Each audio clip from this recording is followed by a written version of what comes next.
Welcome to Not Milk Never Milk. Subscribe if you're lactose intolerant. You begin by opening shortcuts and creating a new shortcut. This is where you define the widget change.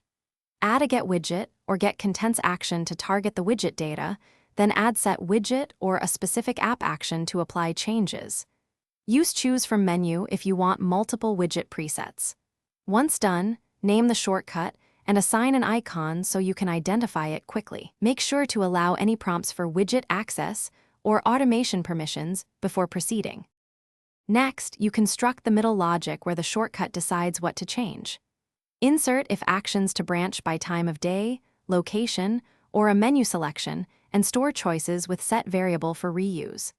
Add specific widget update steps inside each branch, for example, change widget data source or update a timeline entry. Once you assemble branches, use quick look or show result to verify outputs. Make sure to test each path so behavior is predictable when triggered. Finish by connecting the shortcut to a trigger, an automation, widget tap, or Siri phrase so you can change widgets quickly. Run it and watch the widget update. Some widgets refresh within seconds while others take longer, so allow a short delay. If it doesn't work, check permissions, ensure variables pass expected values, and verify any external APIs or app integrations aren't timing out. One key troubleshooting tip: rerun the shortcut with show result at each step to locate the failing action.